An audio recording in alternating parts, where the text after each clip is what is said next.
Yo, I got my brother back in the building. We got Sergeant Nicholas Irving. Welcome back to Vlad TV, kid. Hey, thanks for having me. Nah, yo, Nick, real talk. Like, you one of those favorite guests of the platform. Like, once upon a time, and this is true. You could watch the platform. Like, guests be coming back every 6 months. You on like a 60-day rotation, which tells you that people want to hear from the sergeant. Hey, I appreciate it. Nothing but love, man. Hope I'm spreading truth. That's all that matters, you know? Nah, I think that's the connection that people are finding to you, because you give it up raw, you give it up unfiltered.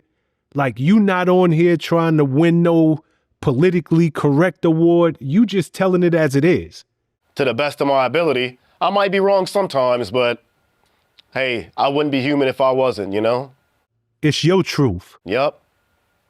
And that's all you can ask for. It's your truth. True, yeah. Well, I'm gonna tell you something, Nick. Like, it's so much going on in the world, and in particular, there's so much going on in our country. And as much as I hate to do it, I gotta start this interview off in a very, very sad and depressing place. Just hours ago, literally hours ago, there was another mass shooting. Yeah. On American soil. This time it's a Catholic school out in Minneapolis. From what I'm understanding, it's something like 17 kids. Yeah.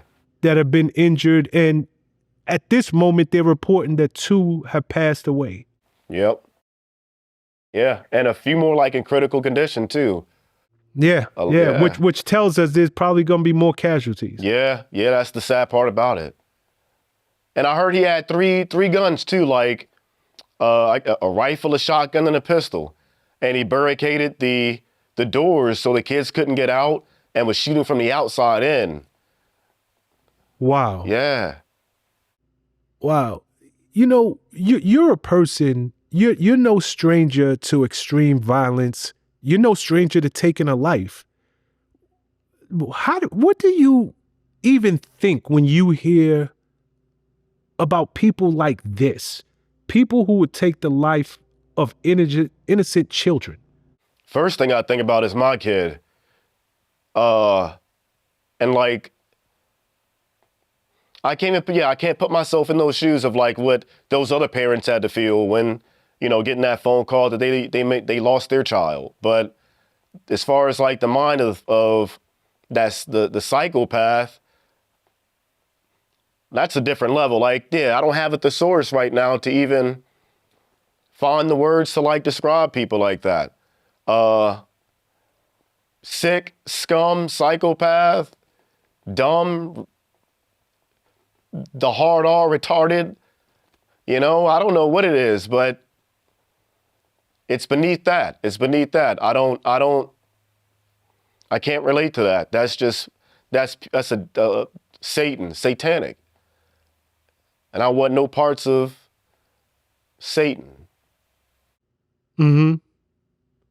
On any level, do you look at, I mean, and I know it's a dumb question, but it has to be asked. Do on any level, do you look at these people as though they have cause for what they have done, or in any way they're justified for shooting, injuring, hurting, bringing just complete destruction to the lives of so many people, even if in their mind they feel that they have a reason for doing what they done? There's no reason for that. No.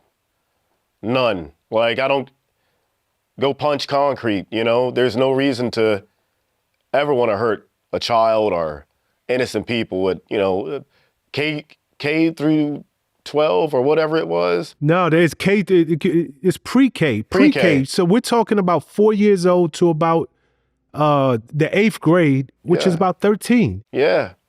You'll never be like right in my eyes. You can't be right in my eyes to even do that. You can't be. There's no justification. Like, whatever your cause is, like, you're better off like literally playing hopscotch in heavy traffic at rush hour. If you want to make a point, go do that instead. I'll never understand that. Yeah, I can't comprehend it. I can't relate to it. Okay, you are someone who, I mean, you're a staunch advocate of the Second Amendment. Yeah. You own guns. You've used them. I mean, to this day, if we watch your social media, you're out practicing and staying sharp at your craft. Does any part of you say enough is enough? I am ready to hang up my holster and put my guns away when you hear stories like this? For me, no. Like, I don't do it to go out to intentionally hurt people. I don't do that. I carry my pistol, rifle, whatever, for my protection, the protection of my family, and the protection of people around me. I'm armed right now. Like, if somebody was bad, came inside this door, what do you think I'm gonna do? He's getting laid flat to my best ability, but I'll never give but it's for that, but I think it's also for what it was intended for in the first place, against the tyrannical government. Elaborate on that. That's the initial reason why the Second Amendment exists. It's to know something? You're educating me because I didn't even know this. So please elaborate. Yeah, so the only reason why we have the Second Amendment, the main reason, it's not for hunting or whatever. It's to defend yourself against the tyrannical government. And then you have the Declaration of Independence that describes what you should do if you see yourself oppressed by a tyrannical government. And so the only reason why we have firearms today is because of that. Once they take that away, yeah, you open up a whole new can of worms. You know, I mean, you learn something new every day. Like I told you, I had no idea that this is why the Second Amendment even existed. I thought it was just for protection. No, yeah, it is for protection against your government. That's that's why all those guys who wrote the document, that's what they told the people that's what it's for. Because the government does not own you. It's we the people. The government is supposed to be essentially the hoe in the relationship. We're the pimp, but somehow along the way we lost track of that. And now the government has become the pimp and we're nothing but the hoe. That is crazy. I'm gonna tell you, I mean, I'm sure there's a bunch of very, very educated people who are watching this interview and it's like, yo, Shawn, how could you not know that? But my word to everything, I did not know that that's the reason that the Second Amendment existed in the first place. Yeah. Oh, yeah. Oh, yeah. Okay. So what does this solve? If you're like, yo, Shawn, right now as we speak, I'm armed. And speaking of that, are you always armed? All the time, yeah. All the time. Okay, what does that mean? If you go with your wife to the grocery store... It's on me. It's on me and it's on her. Hold up, you got your wife in on the action? She's been a concealed weapons like license holder for a while, but now it's in Texas, she don't even need it. But yeah, she's been strapped too. If I go down, she better drop the dude who dropped me. Protect the bloodline. Protect it. So if I catch you out, y'all are doing grocery shopping, you getting the car washed, if you playing with your son at the local playground, I could best believe you and Mrs. Reaper are strapped. Especially at the playground, at the beach. Yeah. Yo, hold up. Did you just say the beach? Yeah. Come on, Nick. I brought a whole MP5, like, to the beach in a backpack. A foldable, collapsible MP5 and some pistols. Everybody, I mean, everyone's naked around. You have, that's a soft target. The soft target places especially. I'm strapped. She's strapped. Yo. Okay. It leads me to another question. What is, or is that the answer to these school shootings and these mass shootings? Because we send our children to school, and to use your words, they're soft targets. They're going in and they have books and pens and paper, and they're there to learn. Everyone's guard is down. Is the answer that the school teachers are strapped? Should everybody be strapped over a certain age? Like, what do you think the answer is? I don't think, well, if everybody was strapped over at a certain age, it'd make everybody else less likely to act a fool, because you know the odds are not in your favor. You might get one shot off. You might not even get that. Do I think the teachers should be armed, all of them? A few, yeah. But I think that, like, in a situation, it's up to them. I don't really, I mean, you have a right to bear arms. Bear them, you know? I think that in a situation like that, I'd rather have my biology science teacher or whatever. He has an AR-15 underneath his desk and he's strapped with the Glock on his hip. I'd feel comfortable with that, 100%. Do I think that,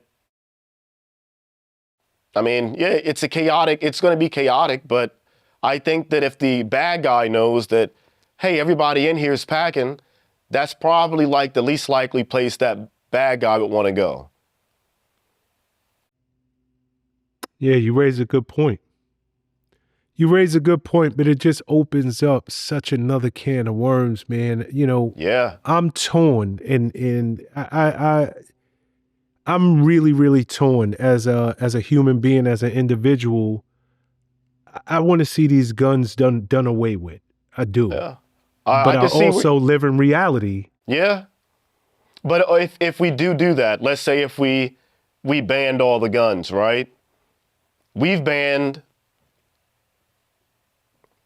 methamphetamine or whatever. But you can go to just about any city in America and probably find it. We've banned heroin, but that still is you can find it anywhere. If you ban a gun, it doesn't mean it's going to go away. Like, I don't really hang with criminals, but what makes them criminals is the fact that they don't obey the law. So just because we got rid of something, would it affect the people who are responsible? Yeah, I think it would affect us more, because the criminal, the bad guy, he's not listening. We banned bombs too. But Timothy McVeigh still parked his truck next to a building and blew it up and killed a bunch of kids or injured kids in that place too, a daycare. So we can ban a lot of things. I don't think that doesn't mean it's going to go away. I'd rather have an equalizer. Winning a fight between a guy who has a gun and I just have my fist or a knife, I don't like those odds. And let's be honest, I know probably not going to make it out of that fight alive. But if I have an equalizer, yeah. I'd rather take my 50-50 over 0. Nah, you raise a great point, Nick. You raise a great point, and it's a sound argument. But truth be told, man, I would love to see a world, and I know this is unrealistic, but I would love to see a world in which, you know, these are the types of things we didn't have to worry about. I feel like the more guns that are available, the more guns that people have, the more shootings that we're going to have to deal with. But the flip side is exactly what you speak about. So I don't know what the solution is, but I do know that I pray for those families out in Minneapolis, and I pray for families all across this world that are dealing with senseless violence. Yep. You know, I mean, the thought of sending your child to school and that morning you gave him that goodbye kiss. That was it. Couldn't Because some imagine. madman decided he had an axe to grind with the world. Yep, couldn't imagine. That's why I homeschool, man. Yeah. My wife is in college right now. My son's in school. They're at home together. Yeah. And plus, I just think our school system sucks, to be honest. But still, I get it that, hey, you send your child away to go be protected and safe. And when you give them that kiss goodbye that morning and you don't get a chance to ever kiss them again, I couldn't fathom. I don't want to. Yeah, I'm good. My heart goes out to the families, really does. Now my heart goes out to the families. Okay, Trump. He recently deployed about 1,700 National Guard troops in 19 states. The troops were deployed to assist the Department of Homeland Security with Trump's nationwide crackdown on illegal immigration and crime. Yeah. When it started, they were unarmed. Yeah. Now they're armed. Yeah. Is Trump on point, or is he just becoming an authoritarian and overusing his power as the commander-in-chief of the United States? Man, I'll say, if I were president, would I have done it? No. I think that's what you have the cops for. Like, what are they doing?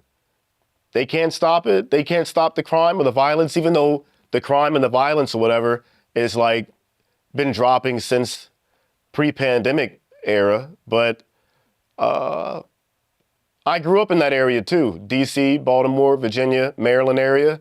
Do I agree with what he's doing personally? No, I don't. Because I think it just leads towards a slippery slope of,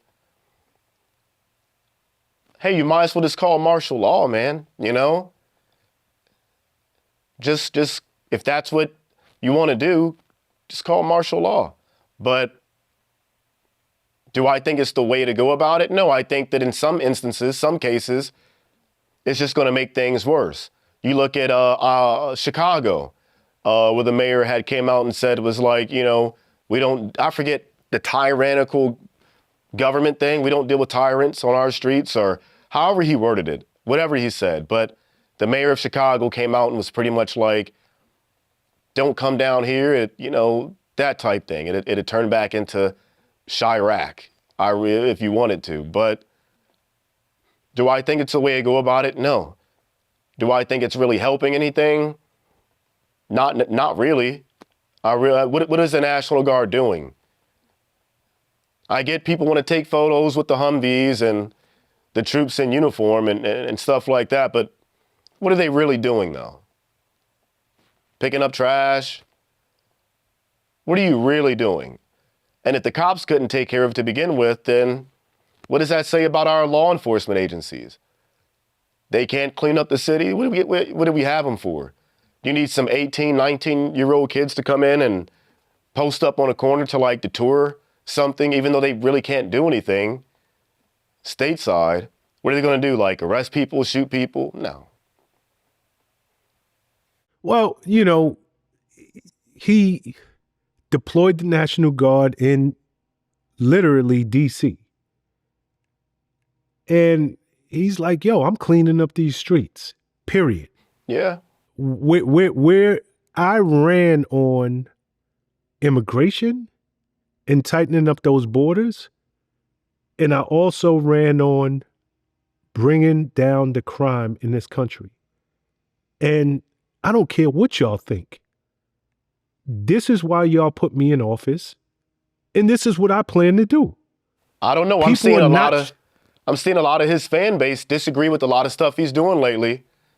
There's a lot of, I voted for this, but I didn't vote for this people out there. I don't know. I told you, I don't vote, so I don't really care I'm not hurt.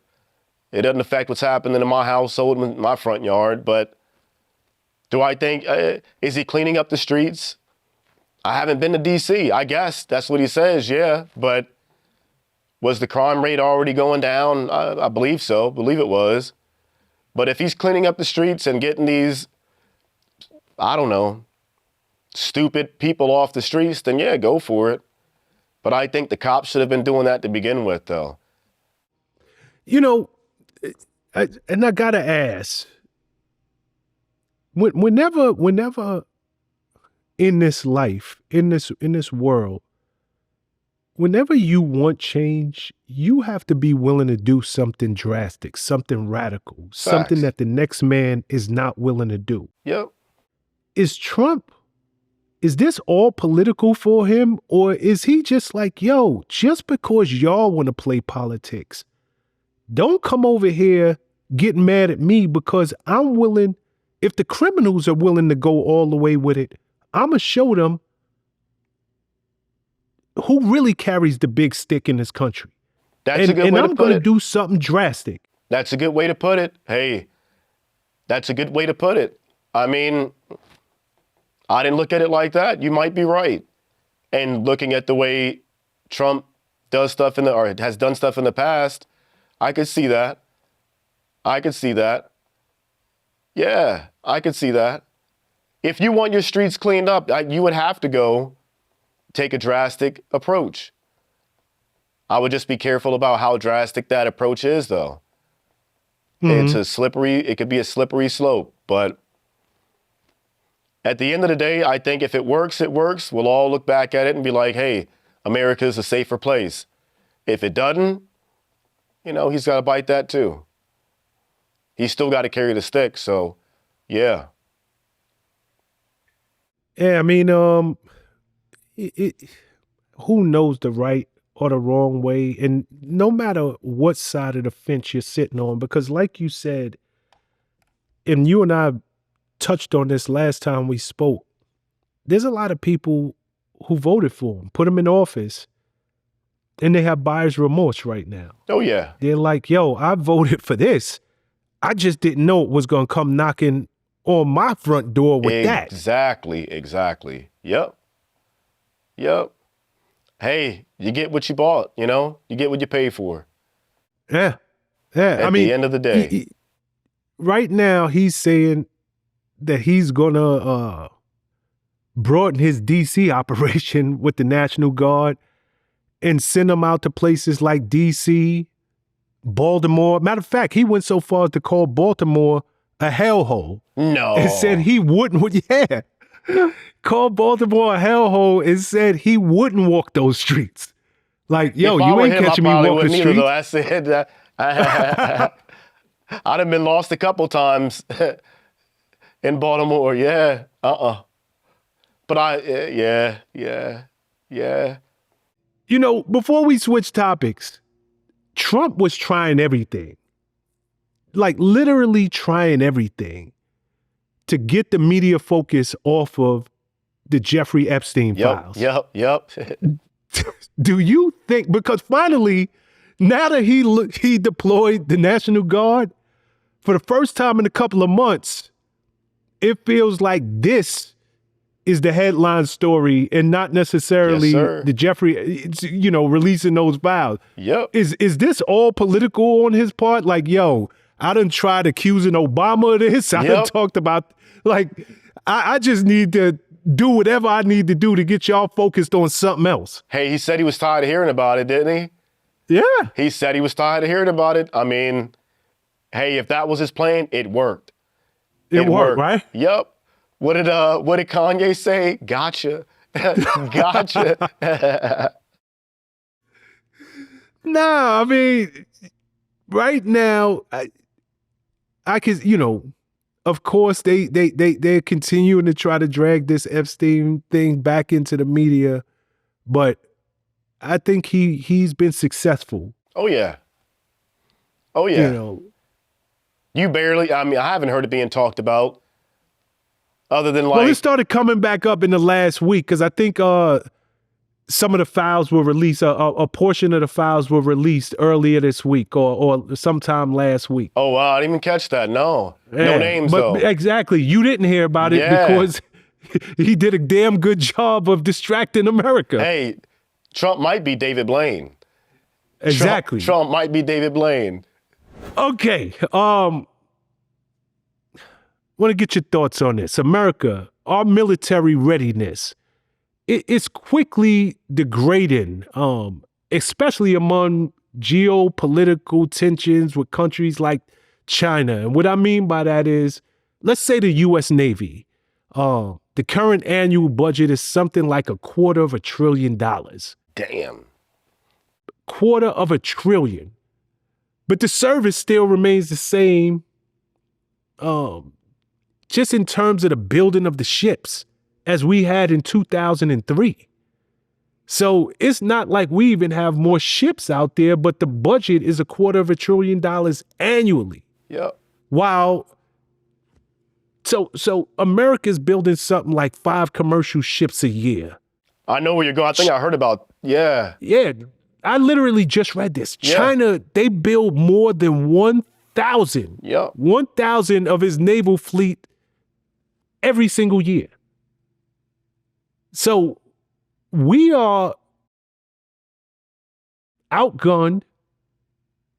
We feel like we are outmanned. We're out equipment. Like quietly, China is pulling up on us in a way that if anything ever went down, I don't even know that we're gonna be prepared to do battle with something like a country like them.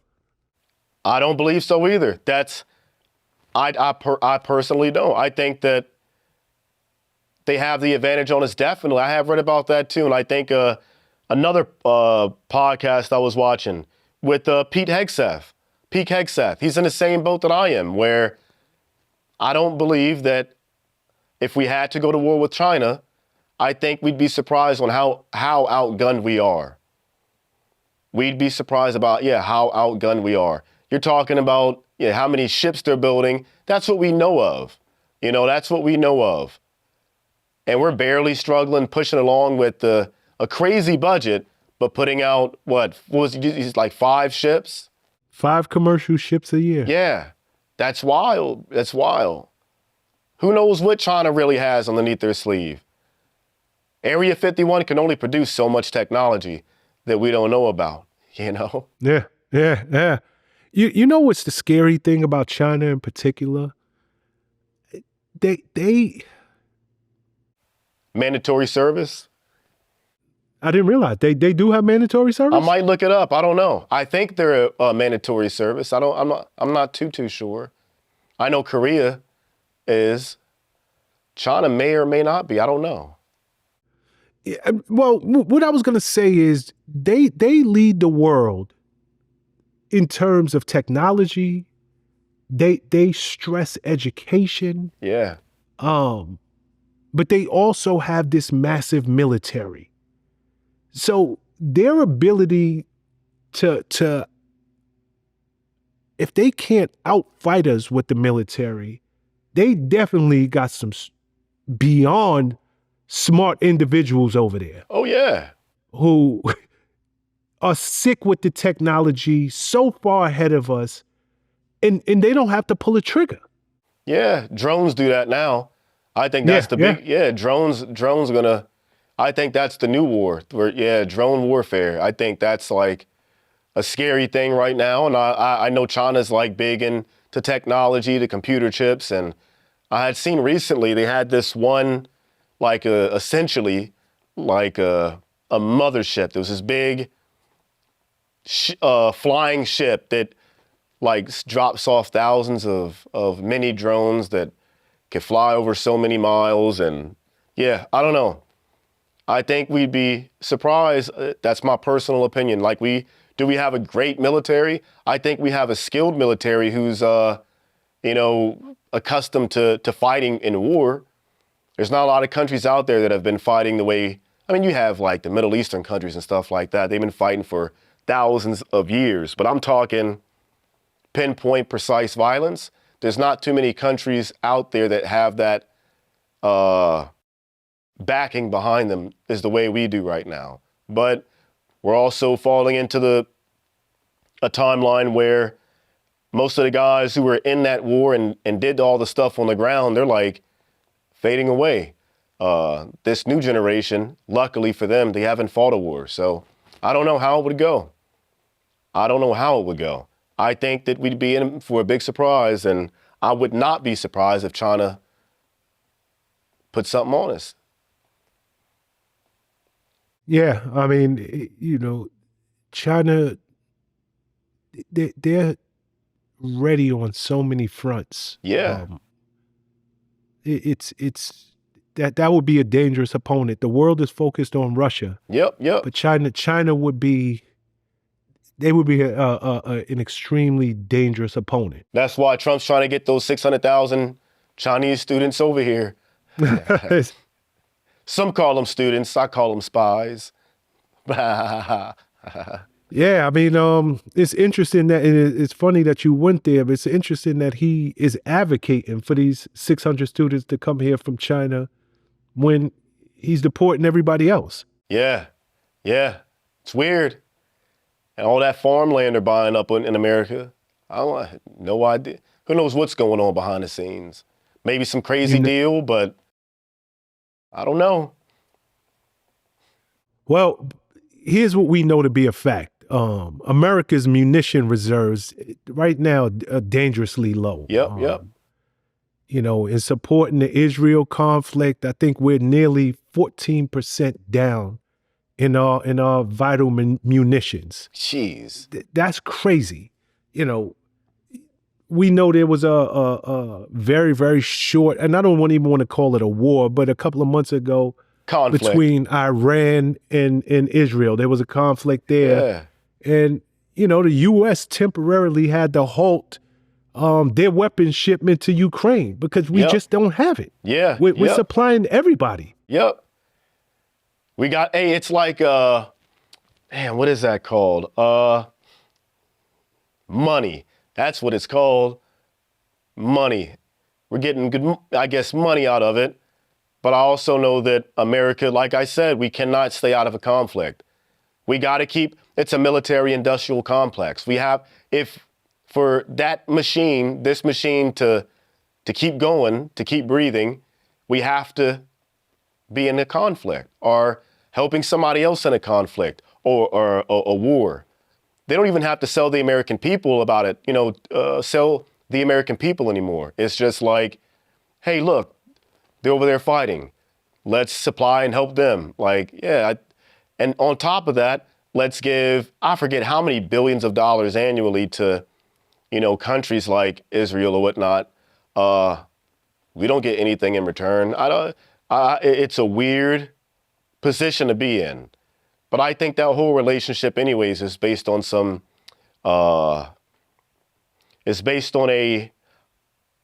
false ideology, biblical ideology, that I think that's why a lot of people do feel the need that we have to supply munitions to certain countries. I think because they think that we're biblically obligated to, and that's just not the case. Yeah, I mean, you brought up a good point. You said, what's it called? Money. Yep. Money. And here's the deal. And you're right. I don't disagree with you at all. But again, America has always been the one to carry a big stick. So we could have all the money on planet Earth. But what makes America great is our military. Yep. And the fact that we carry the biggest stick and everybody knows it. Yep. So, I don't know if we setting ourselves up for failure. I don't know if and truth be told, we're just in so much stuff simultaneously. Yeah. Sounds like failure to me, yeah. In the long term, I think so. Like there's no way you can hold that position of power forever. The Romans thought they could do it. And we're on the same reason why Rome fell, like the top 3 reasons, America's already there. The crushing national debt, inflation, immigration, military. Yeah. You know, you just raised a point I want to tackle for a second. You said, and you used the words biblical obligation. Mm-hmm. Prime Minister Benjamin Netanyahu over in Israel, he said he now plans to take over Gaza City. When was this? This is about 2 weeks ago. He literally plans to take over Gaza City. He said this is the only way that he can remove Hamas from planet Earth. The critics, the pundits, the world is like, this is just going to lead to more innocent Palestinian deaths. Yeah. Does he have a point, or is he just, because Israel gets support from everywhere and they lean on biblical obligation? Is he just overreaching, or does he even have a point here? There's no point. No. Like, I don't know. I think this was the plan to begin with, like, since day one, before day one. This was always the plan. It would, and then how do you remove, like, a terrorist? Or what, are they dressed up? Do they have uniforms or something? We tried that in Iraq and Afghanistan. And now the people who were fighting, they're the government of Afghanistan, the Taliban. So, I mean, like, how do you successfully remove, quote unquote, if that's, how do you successfully remove a terrorist organization? How do you do that? How do you know who's who? Because it's more so of an ideology than a uniform. It's an ideology to kill, and you don't know who possesses that ideology. You'd have to kill everybody. And I've been open about that with the war in Iraq and Afghanistan. Like, to win wars like that, you got to do a lot of killing. And we did, but I'm talking on a biblical scale. You got to almost kill everybody. Well, that is essentially his plan. And at that point, what is that called? Genocide. Okay. So maybe we should, I don't know, we should all be comfortable with that then. If that's where we're at in the world, you know, are we comfortable with watching innocent people? Like, as Americans, we had to live through it. I told you, like, a million plus or whatever died because of, or in Iraq with the global war on terrorism on our behalf. I thought we were all sick and tired of it, you know, back then. I don't know. I could go on and on about that. You're so technologically advanced that you could put pinpoint precision munitions into one doorway of an apartment building, but manage to level an entire, I don't know. I just find it, I don't know. I think that were there evil people over there? Yeah. There's evil people everywhere. Everywhere. But I know how the whole conversation goes when you get on that topic and you get Kanye'd, you know? But do I agree with what they're doing? No, I'll stand up for that. I don't agree with what they're doing or how they're going about it. I know for a fact, like, once you start killing these innocent people and they're, the kids who have to witness it, they don't grow up to be very nice individuals. The guys that we killed, their sons and their daughters, they didn't grow up loving America. How real is that? That's a real statement right there, bro. Yeah.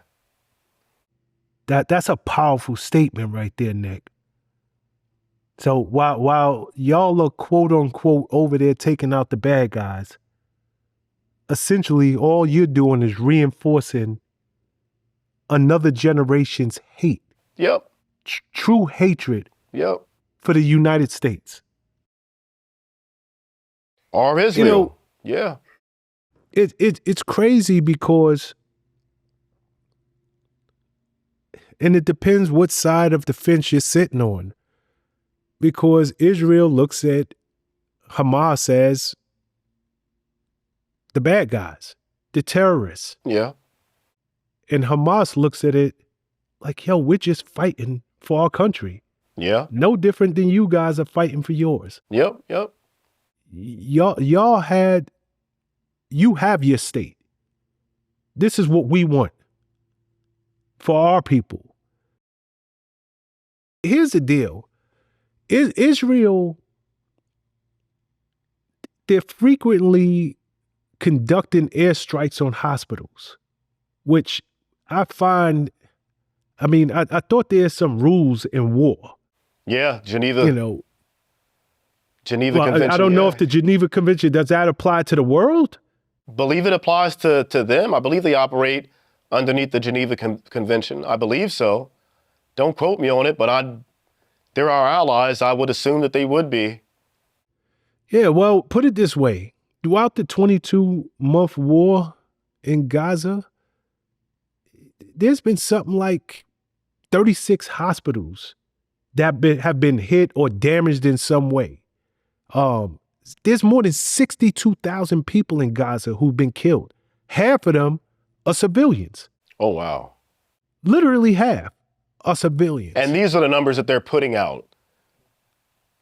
These are the numbers that they're putting out. Yeah. You can I see where you're going. Rest assured, those numbers are probably 3-4 times that amount. Like, been there, seen it. Propaganda's a bitch, and it's played on all sides. Those numbers that you think, I think that those numbers that they're putting out are obviously, probably, more than likely on the very, very low end. Very, very low end. I mean, Gaza's only like the size of what, New Jersey? Imagine that.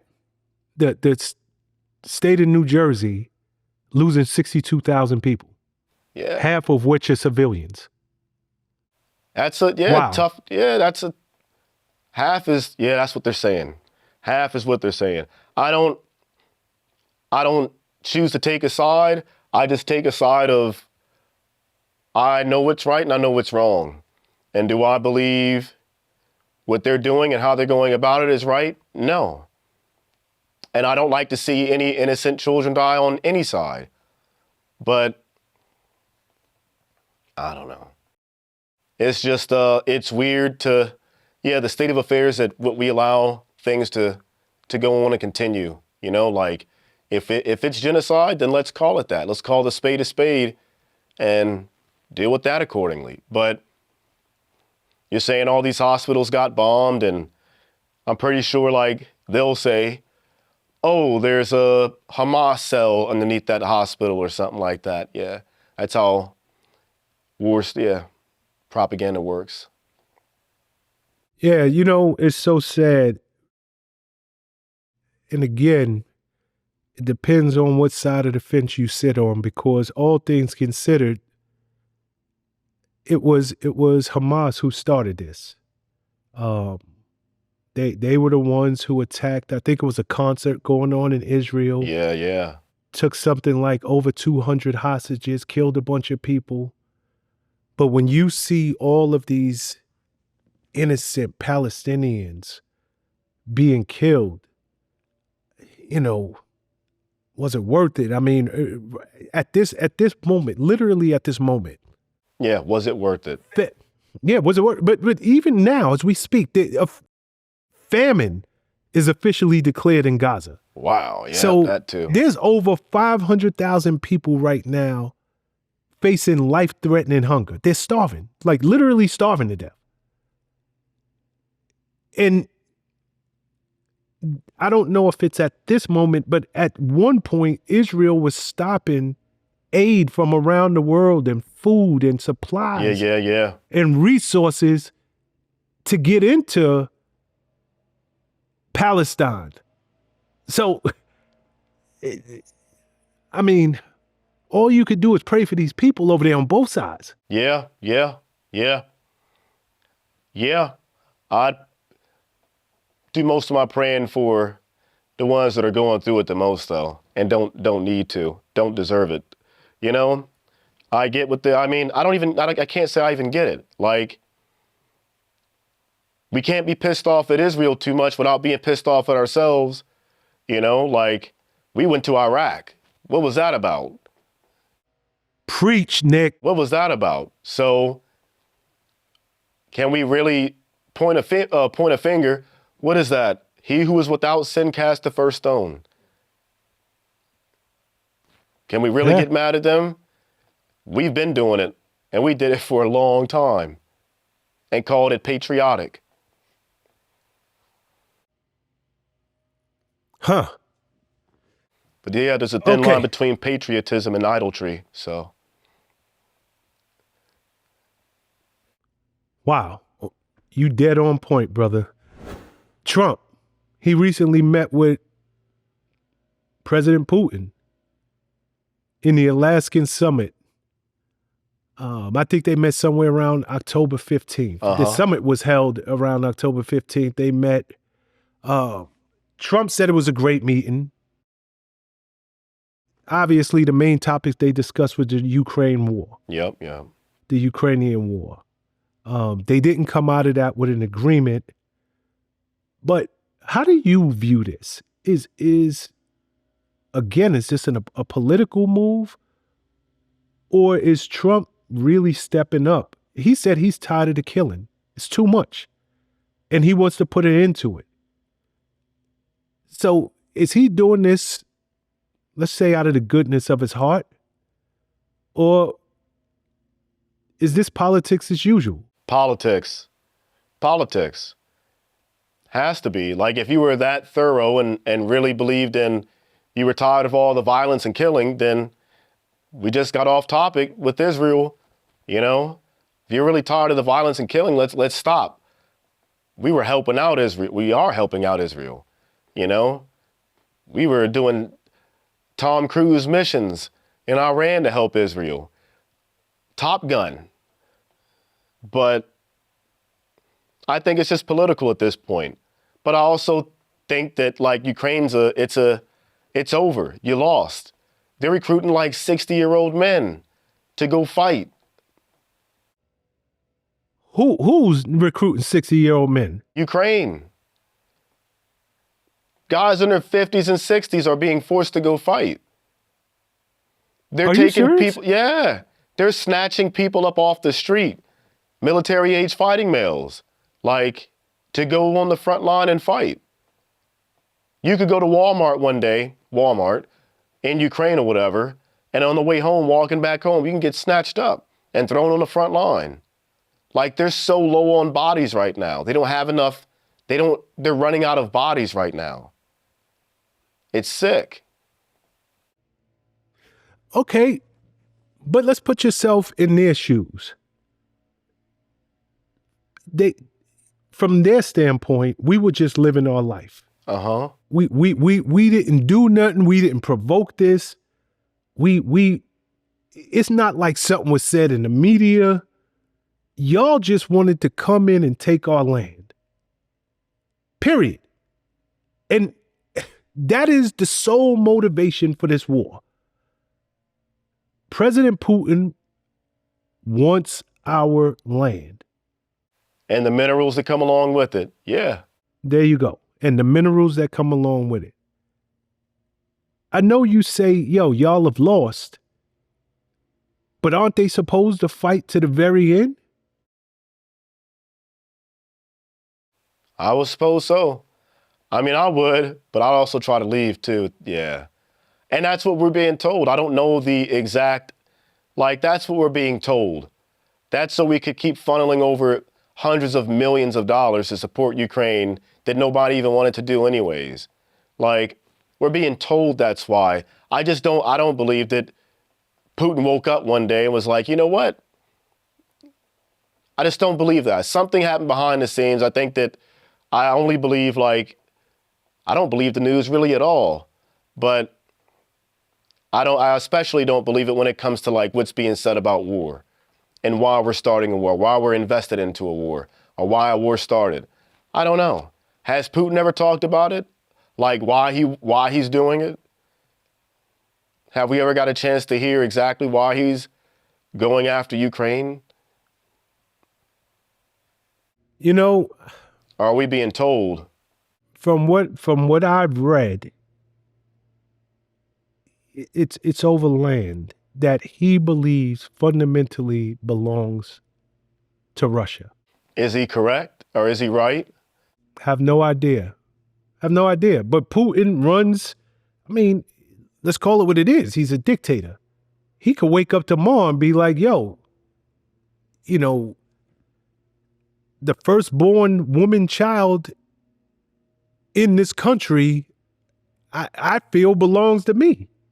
And they just got to go for it. Like I want to sleep with every firstborn woman child in Russia.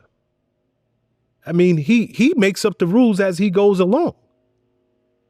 So, I don't know if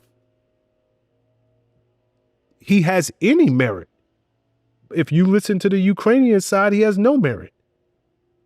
Like we was over here, we was minding our business. And you declare war on us to take our land. Now, who knows? I don't think we have like I said, a say-so or right to even be involved in it. War has been going on forever.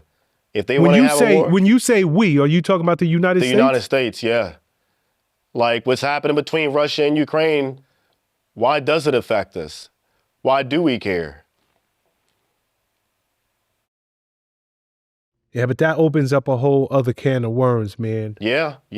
We are essentially the world police. The world police, and to let something like that go without doing our part, supplying them with aid, America would be looked at as a failed country. This stuff goes on in the continent of Africa every day. Congo. I mean, this stuff has been happening around the world that we choose to not get involved with.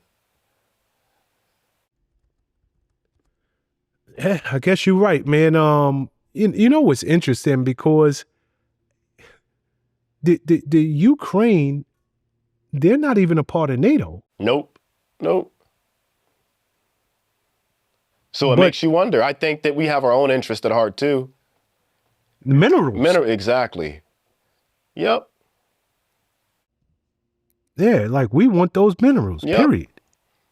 And we feel the need to go, I mean, I don't know, to get involved with that. Like,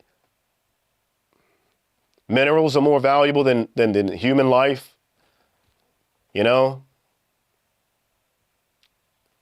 Yeah, I mean, everybody got their self-interest. Yeah. Believe me, Ukraine is not a part of NATO. And if they were not rich in minerals, maybe U.S. would look the other way. Exactly. Yep. So we're willing to fight a war over that mineral. That's just weird. That's just sick. I don't know. It is sick. Yeah. I mean, it's minerals or oil. It is sick. The fact you're willing to, I don't know, fight wars and kill people and send off your sons and daughters to go die over some rocks. Nah, that's real talk. Before I switch topics, do you think when it comes to Trump and Putin, is there a mutual respect in strength? Or because Trump really he's put tariffs on the world. Yeah. And not Russia. No matter how many times President Putin has broke his word, for a brief second, Trump had tough talk, but it always dies down. There are no real repercussions. Is this just a respect between the two? Like we understand that both are world powers, or is there a level of fear that Trump has for the president of Russia? I think it's like a mutual respect, but I also think it's like the WWE.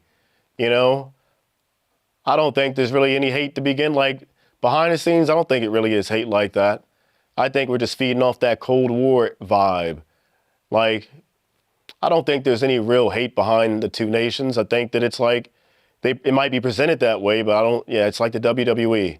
It's like John Cena and The Rock or whatever. You know, I don't. They probably have breakfast on the weekends. I don't know. I don't think that it's a real hate.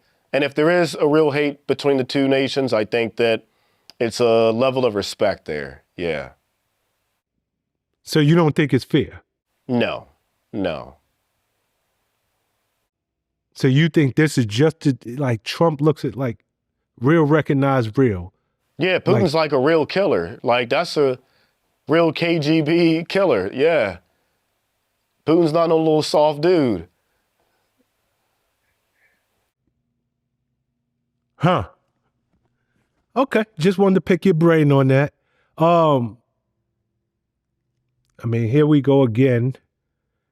In Manhattan, about a month ago, less than a month ago, another mass shooting. A young man, 27 years old, Shane Tamara, I think it was his name. He literally drives across country from Vegas.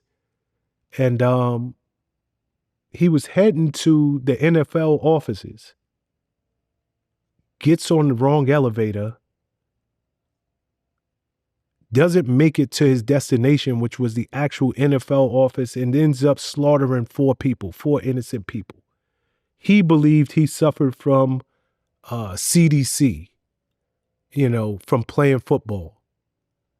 What was this one? He was trying to make a statement. Which one was this? This was It was about a month ago. Where he had shot up like the CVS area?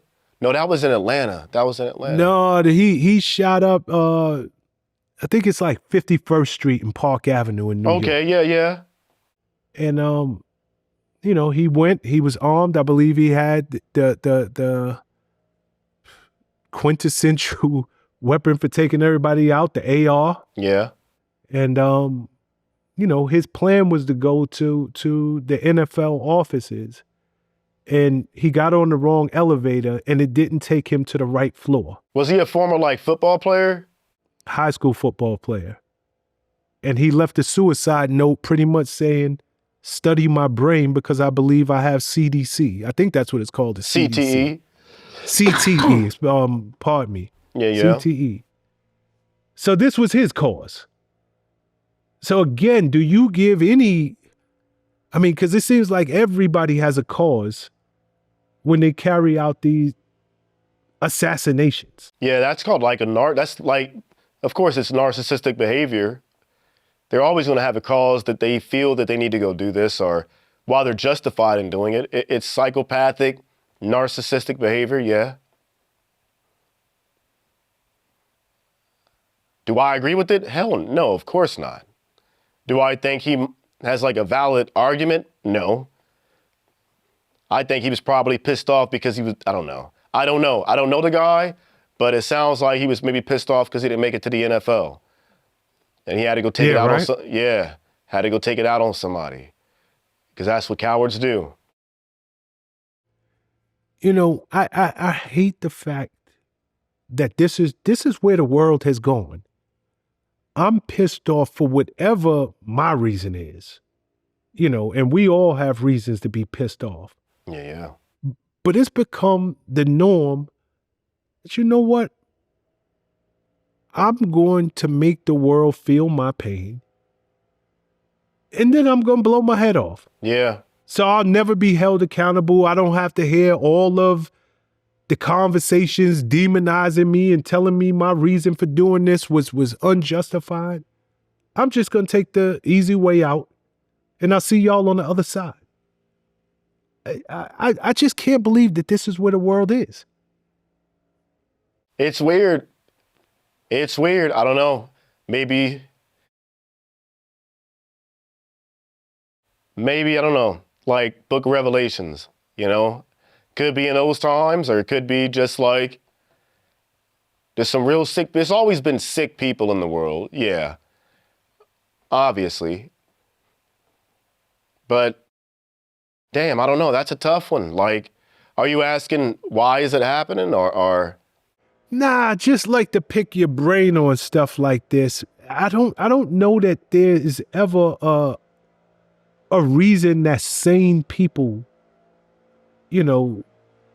But that's the thing, sane people. We're not dealing with sane people, though. Yeah. It's hard for a sane person to even put ourselves in the mind of a insane person. It's weird. You'd have to be that's insanity, essentially, yeah. Huh. You can't even say like the whole mental health thing. Like, you'd have to be able to diagnose these people beforehand, or these people would have to, like, willingly know they have an issue and, like, seek help. But these are the type of people who don't want to seek help, you know? So having all the mental health hotlines out, it's not going to change anything, I don't think, no. I think that we need to just maybe address that, hey, there is a mental health crisis in the country. How do we go about fixing that? Who knows? But yeah, something's going on. Yeah, I mean, and again, I believe the gun he had, he got it legally. Yeah, And he had been arrested, or maybe he wasn't arrested, but I believe he had done a stint in the hospital because he had some type of breakdown. So I just wonder, like, how the hell is somebody who's on record for being mentally challenged, Ooh. how does he get allowed to buy a gun? I don't think you're supposed to be able to. I know on that paperwork that you fill out, it's computerized now, but they ask a question like, have you ever been institutionalized for psychiatric whatever? And yeah, you're supposed to. But I also think that, like, with the whole HIPAA law or whatever, you don't even have to, I don't know, but damn, yeah. Oh, well, I mean, we just got to keep these people in prayer, bro. Yeah, that's all you can do. You know, going back to politics for a second, Trump, matter of fact, this was just yesterday. He announced that he was removing the Fed, the Federal Reserve Governor, Lisa Cook, due to alleged false statements regarding mortgage fraud. Yeah, I've been hearing about that. In simple terms, she lied, or he said she made, so let me watch my words. Not that she lied. She made false statements on a mortgage application. So he's removing her from office. Yeah. Everyone's up in arms. What is your thoughts on this? Is this man just overreaching? No. I mean, if she was committing mortgage fraud, then yeah, I 100% agree with that. Like, I don't want you running a, government in our country or being a part of that and you commit fraud. Yeah, I wouldn't want that person working for the government either. Well, first and foremost, I don't know because I think it was for her personal mortgage. Okay. And he's saying that she made false statements. So it wasn't mortgage fraud where she's out there buying,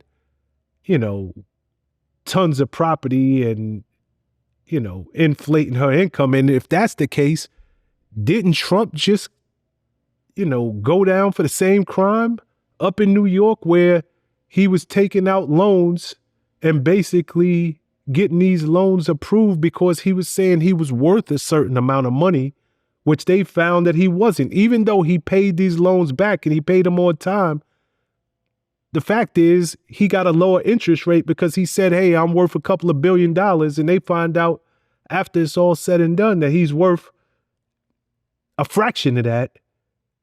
But you got the loans. Technically, you committed some type of fraudulent claims on a mortgage application. So it's just interesting. It's a pot calling the kettle black. Might just be all political. Everything smoke is political. It's taking out your rivalry. I don't know. It's all politics. Like I said, politics has always been dirty. It's always been dirty. I'm not even shocked. Like, if he's just doing it because of, whatever he feels like it, like, that's politics. It sucks, but we shouldn't even be surprised. Like, politics is ass. It's trash. It's dirty. Like, nothing surprises me when it comes to politics. I don't think that we should ever look at any situation when it comes to politics and be surprised. It's just like, oh, okay, whatever. It's just so crazy. And it's hard not to argue that this is not political because, you think it's put personal? into office. No. I think it's political, 100%. And here's the reason why. She was appointed to her position by President Joe Biden, and she could keep the position until 2038. 2038, she had that position. She had tenure. And with that being said, she had a permanent vote on the Central Bank's rate setting committee. So when we see our interest rates go up or go down, she's in place. She has a vote and a say so in where these, where the interest rates go. Yeah. Removing her would give, and if Trump appoints someone to her seat, it gives the Republicans a majority vote now. So it's hard not to argue that this wasn't politically motivated. Oh, yeah. So I don't do politics. I would never want to get involved with that. Would never want to get involved with politics. Nothing is guaranteed except for one thing. It's going to be a lot of backstabbing, a lot of dirty stuff going on.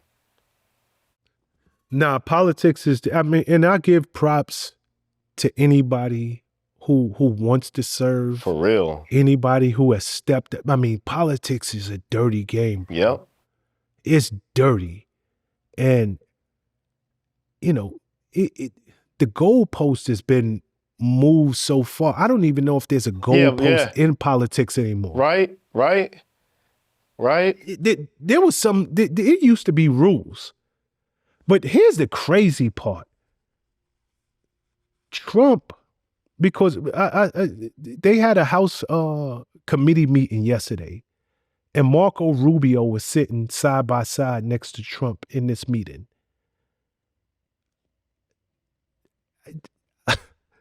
Marco Rubio, on camera, when he was running for president of the United States, Trump's a con man.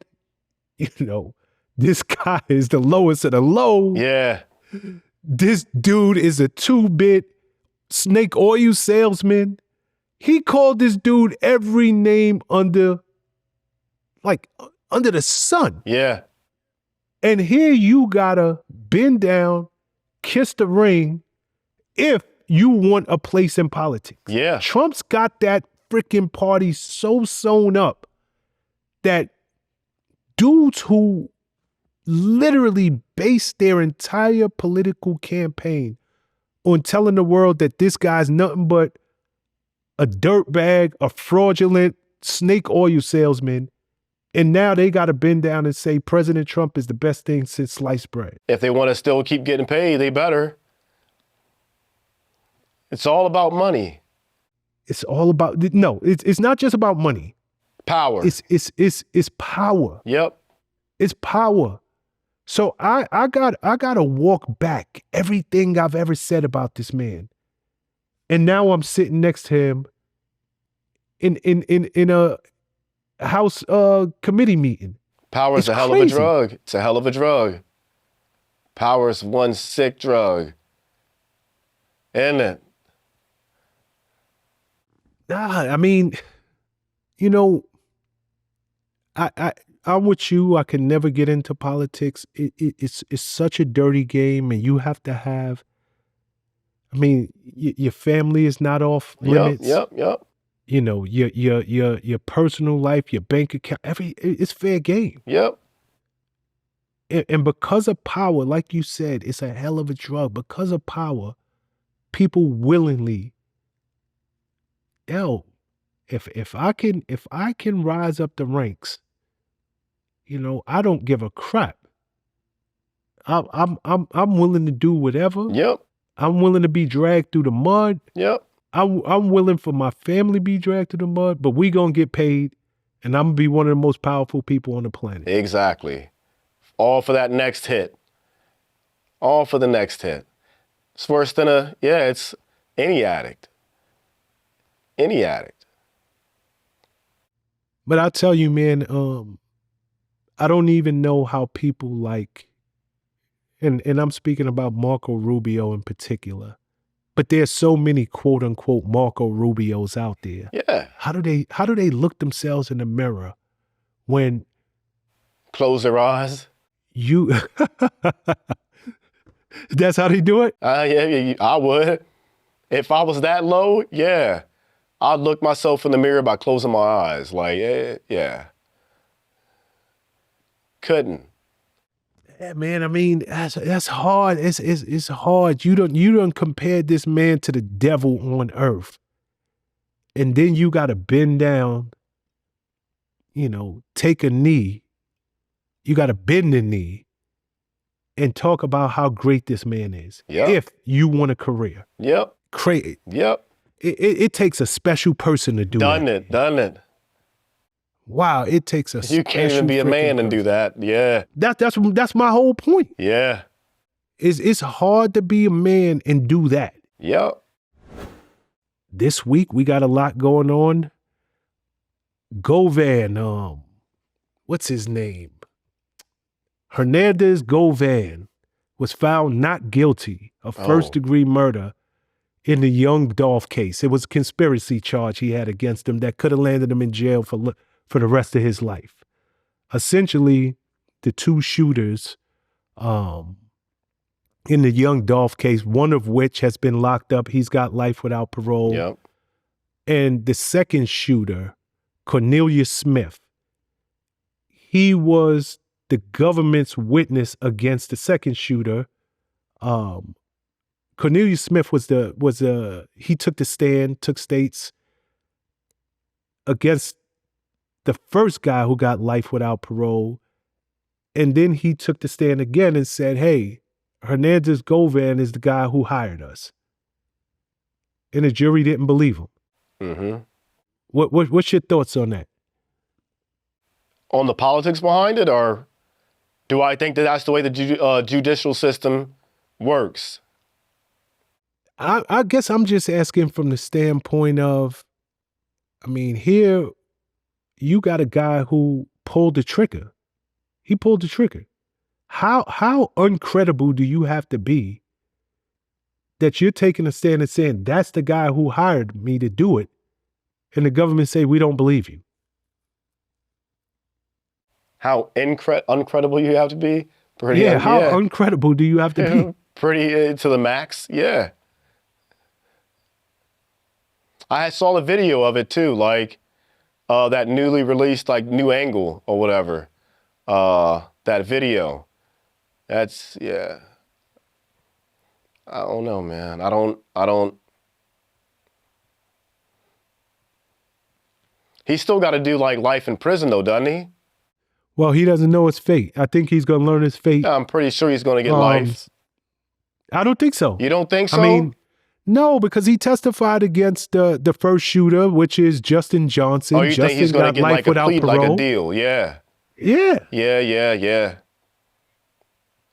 Yeah, well, whatever his time is, I mean, it won't be a short time.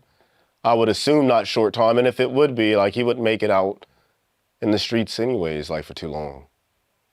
I would assume. It's just crazy to me. But I guess in the defense, their whole thing was, this guy is not credible. There's no direct evidence against my client. But more important, this guy's just trying to get a sweet deal. Yeah. For testifying on anybody he could testify against. Yeah. He'll get 20 plus, 25 plus. I'm sure, but Yeah. at least he gets a number and Yeah. not a letter. Man, 25 is shit. You might as well call that life. Damn. A lot can happen in prison in 25 years. Ain't nobody trying to do that. Yeah. Yeah, I mean, so far as he's concerned, I mean, he got a long road ahead of him, but I think he gets his sentence this week. I guess if he gets a parole date, the way he look at it, I did good. Jeez. Menendez brothers, Eric and Lau. This case has been going on now for close to 40 years. Brothers are currently locked up, killed both of their parents, overkilled them, shot them with shotguns, reloaded, shot them some more, reloaded a third time, and shot them. You know, in recent years, many Hollywood stars, including Kim Kardashian, and so many others, have come to their defense, essentially saying, look, these guys were sexually abused by their father. And had they been a woman, the state, society would have been more sympathetic. Oh, yeah. They made the ultimate decision, but they would have been more sympathetic to them. Do you agree with that? Yeah. 100%. Yeah. I don't agree with like them being criminalized. I couldn't imagine you're a kid being sexually assaulted by your, yeah, I'd do the same thing. I would probably, more than life, yeah, I would do the same thing. The mind that I have today, if going back in time, never happened to me, but I would do the same thing. That's sick. Okay. I think those kids should have never, you shouldn't even be in jail. Like, if I ran things, it'd be, okay, you got rid of some scum. What am I'm gonna punish you for that? You've already been punished enough. Like, you gotta live with the fact that you were, you know, sexually assaulted by your parents or a parent. I think like that's enough scarring to live with. You don't need jail time. What is jail gonna do for you? You killed your dad. Good. No, killed the dad and the mother. And the mother. For letting it happen. Like, they deserve it. That's scum. I mean, okay, so if you're sitting on the parole board, you are voting to let them out. yes, immediately. They wouldn't even have to talk. Like, go home. You were sexually assaulted by your parents, like, and you killed them for it. Good on you. It's anybody who does harm like that to a child. I don't care. Like, wood chipper, feet first. I have no sympathy. I don't feel bad for a sexual predator who goes after young kids, their children at that. Yeah.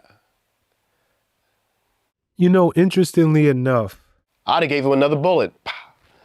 yeah, their entire family, on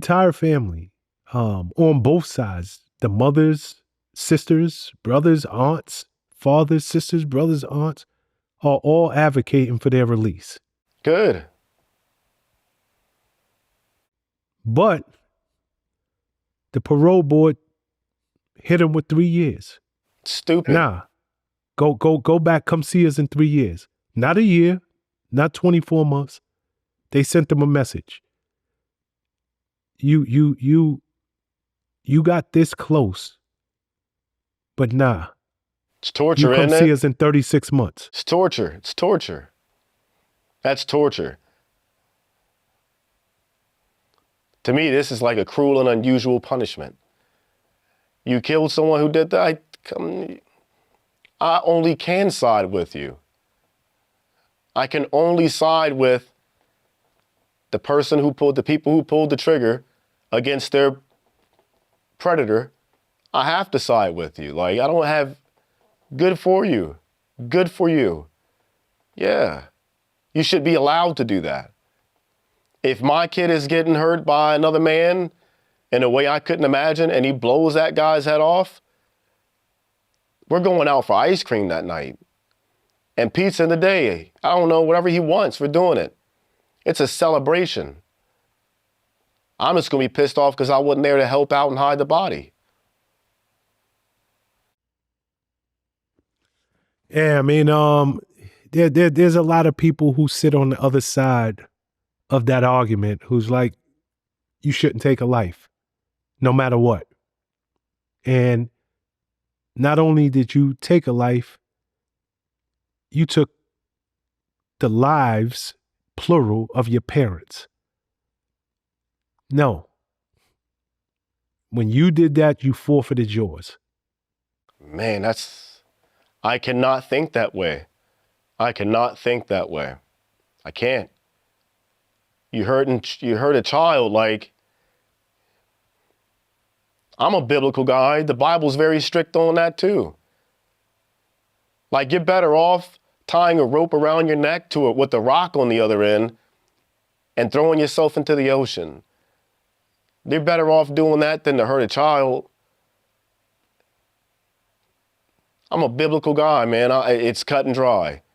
It's cut and dry. Yeah. I don't think that they forfeited the right for anything other than self-defense. I can see why they reloaded that many times. That's a lot of trauma, a lot of built-up anger. That's a lot of built-up anger. That's a lot of, you were supposed to be my mom and dad. You were supposed to be my parents. The only people that I'm supposed to be able to trust wholeheartedly. And you took that from me, amongst other things? Yeah. Yeah, I mean,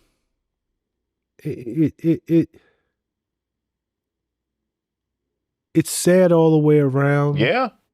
And, you know, even as you speak, you paint that picture, because it's not like they're dealing with an automatic weapon. It's not like they're dealing with a weapon that has an extended clip. You know, a shotgun might hold 6 at best. That means they did quite a bit of reloading. Oh yeah, there probably wasn't much left. Yeah. Shotguns take chunks off. Oh yeah.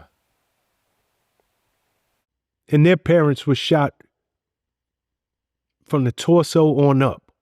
So I don't even know how much was left by the time that they were done. Wasn't much. Torso and up, they were taking some good aim. Good aim. No, I mean that was close range. Yeah. Their parents was, I believe they were asleep in the living room. I have no sympathy for anybody who hurts children. None. Okay, then go with me here for a second. Are you familiar with the rapper Ksoo? No. Okay. Ksoo was just found guilty of the 2020 murder of Jacksonville rapper Lil Buck. Now, I know you might not know these names offhand, but I'm sure you've heard this story. He was found guilty primarily because his own father took the stand and testified against him. Yeah. Yep. Now, if I have my facts correct, something happened where either Lil Buck got into it with the father and the cousin, and Ksoo went out there on their behalf and did what he had to do. Cops come, they catch him, whatever. And the father turns on the son, and now the son's looking at life without parole in prison.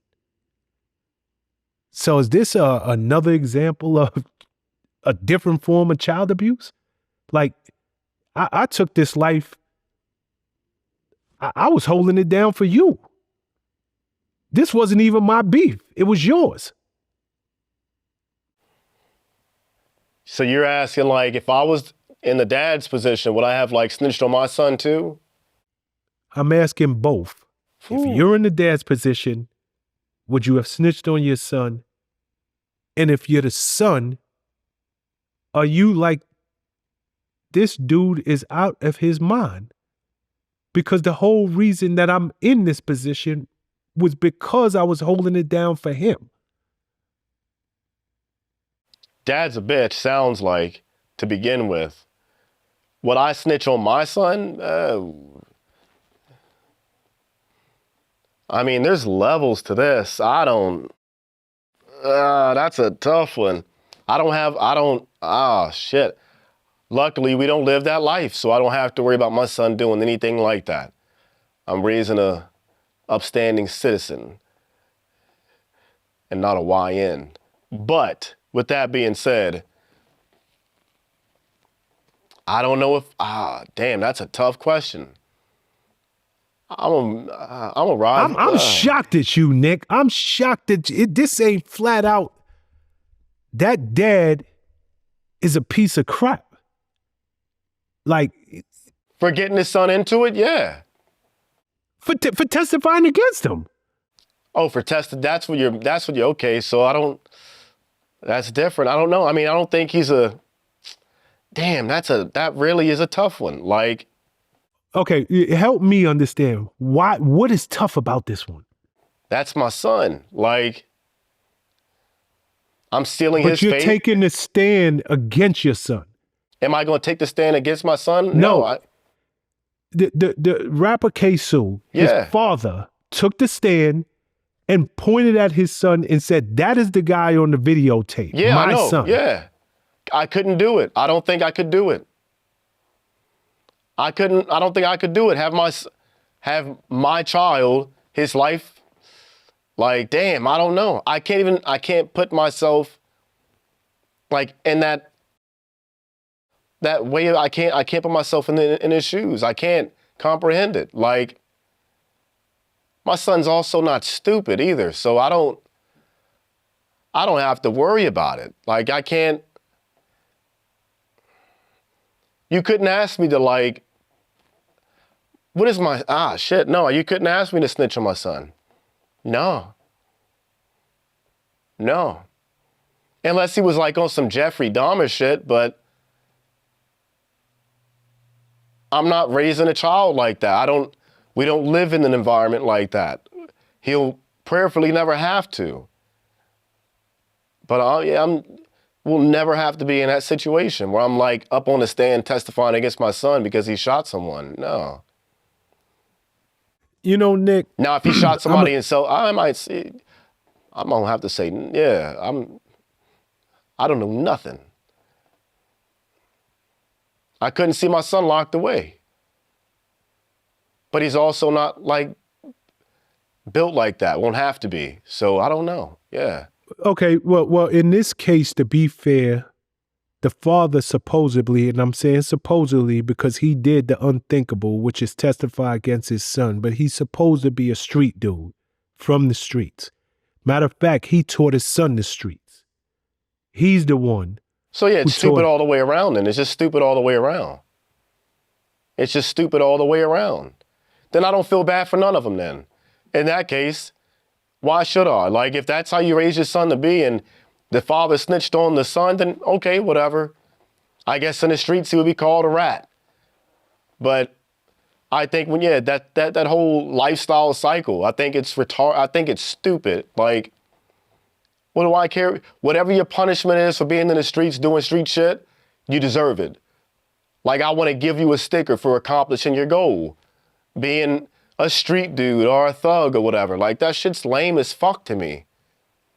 The whole street is just, it's lame, bro. Like, us as a people really got to move the fuck on. Seriously. Like, being a street dude and being a YN and running a drill, like, shit's lame as fuck. I'm saying this is like as a black dude, but like, you can only just imagine what everybody else thinks about people who look like me, look like you, look like the people who perpetrate these taking out their ops or whatever. Like, what do you think they think about us? They damn sure got every right to at this point, because we're too caught up living a street life, living this life, living God, it's so fucking stupid. My bad. Yeah. I get hot. Well, no, here's what I'm going to tell you. And I respect every word you said. I do. You know, I want to give them a stick or two. You know, mission accomplished. Here you go. You get a gold star. Yeah. But, you know, maybe it's just the way I'm built. There are a lot of dudes who are locked up right now for crimes they didn't commit. That don't mean they didn't commit a bunch of other crimes that they just didn't get caught for.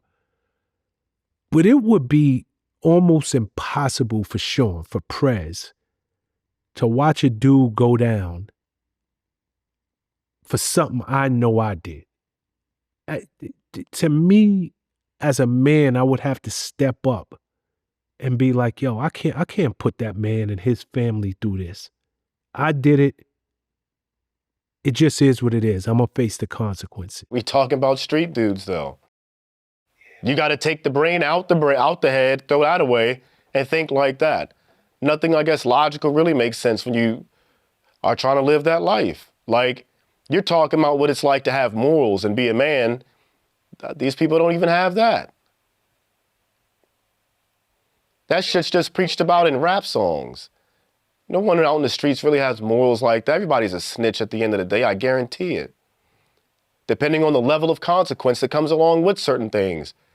I can make anybody snitch. You give me enough time and opportunity and let me know where your family is. I can make anyone snitch or say if I wanted to. I can turn it, you could too.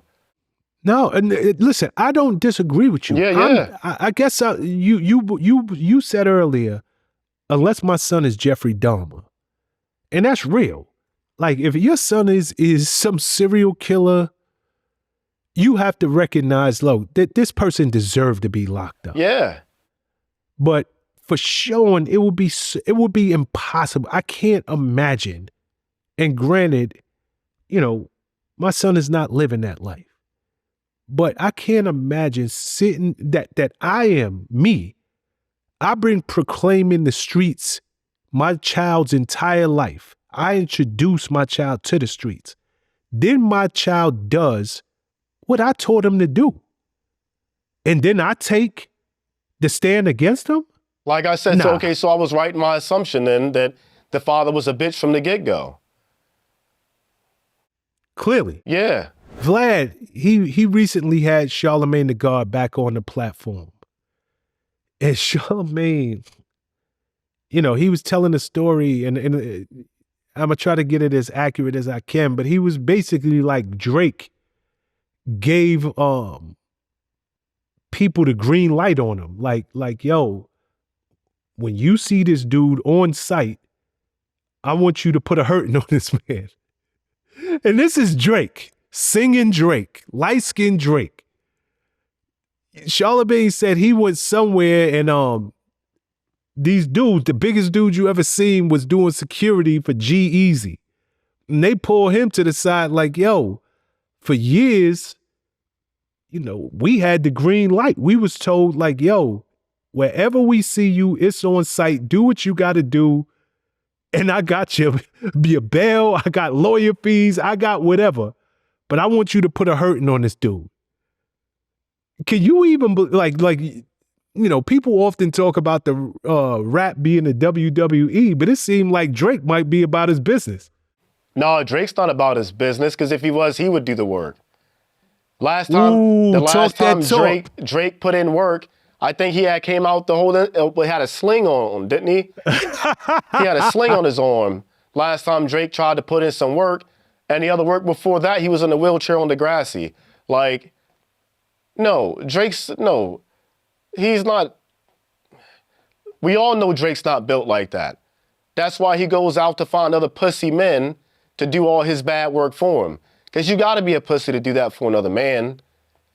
I can't fight this dude, so I need you to fight him for me. What is this? Like, that's some, like, bitch-made shit, man.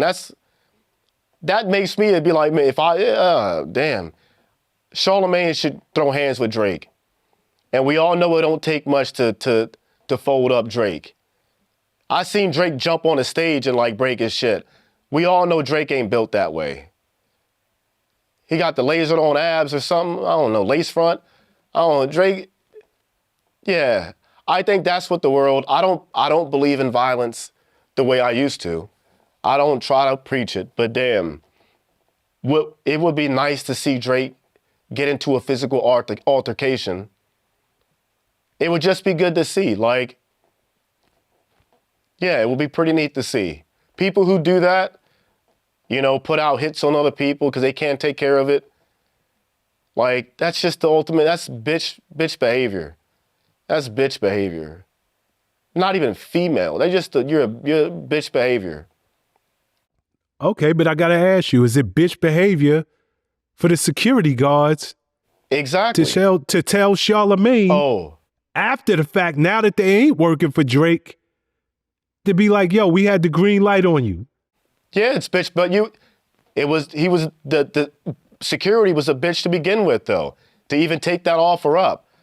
Like the fight. Well, they didn't. I know, so they was already or a maybe bitch. they just didn't see Charlemagne nowhere. I don't know if they did or they did. Bitch behavior then. Like, you're gonna fight another man's fight? Charlemagne of all people? Like, come on. He's the radio guy, you know? It's lame. It's lame behavior. It's lame. Everybody in that whole thing was, bitch behavior. All of them. If I were Charlemagne, I would send some tampons. Start putting tampons in the mail, send them off to Drake.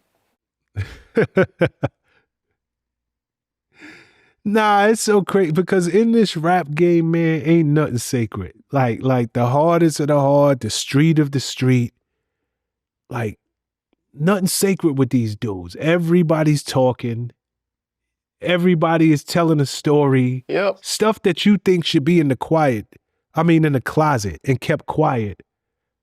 Most of the rappers are in the closet, though. That's the funny thing about it. Wait till a lot of these rappers, I'm 100% sure, are in the closet. Figuratively, of course. But yeah, this mainstream, I don't know, I couldn't be a rapper. I couldn't be a rapper. I don't know. I'm not built for that lifestyle. No. I'm good on that. It's just, I don't know. I think rap's a funny place. The rap game is a funny place. It's a circus. It's like the Ringling Brothers circus act. It is. I like it some. Is. Yeah. Yep. It is. Like some of the beats. I've never seen people talk as much as rappers talking all my life, man. Real talk. But they never do nothing, though. They never do nothing. They don't put in work. They haven't put. I just find it weird, you know. I just find it weird. There's a lot of rappers that you got the Rick Rosses out there and the Drakes, the Clips. I like the Clips, but come on, were they really having meetings with Pablo? Come on. The stories are cool, but yeah. In that same interview, Charlemagne roasted Drake for showing off guns in the "What Did I Miss" video. I saw that. You saw it? Yeah, I saw that. Nice little collection, I guess, but it's cute. It's a cute collection. All my neighbors have that in Texas, it feels like. Drake ain't scaring nobody. I never seen Drake shoot a gun. I never seen Drake shoot a gun, never seen Drake in a shootout. Everybody's tough until bullets start flying back. I'm telling you. I want the hardest dudes on the planet. Real people that behead motherfuckers, like, yeah. It's different. These rappers, it's a soft game. Drake, come on. Drake. But you know what's crazy though? Drake don't even have to do that. Like, truth be told, I got so much respect for Drake. Oh no. As a rapper, like, and this is real talk, Nick. Shawn Prez, I'm such a fan of this guy. one, Drake could rap with the best of them. And niggas, he's dope with his pen. But whose pen is he using though? Excuse me? Whose pen is he using though? Which Drake? Okay. Which Drake's pen? Which Drake? When he uses his pen, I think Drake is dope. How about that? And I'm not going front because anybody who know me know I'm a huge Drake fan. I really am. But what I love about him, do you know how hard it is to do what he's been doing consistently on such a high level since 2008? Like, that's mama mentality for real. That's going for the throne. I understand Jay-Z he wears the crown, but I want to be considered the best that ever done it in his own right. You could say what you want about Drake. Drake, it is so hard to do what he's been doing for damn near 2 decades. That's not easy, Nick. It's just not. And that's not just in rap. You could be a pop star. You could be whatever. Okay, yeah, I would say for 20 years doing anything, it's a good accomplishment. But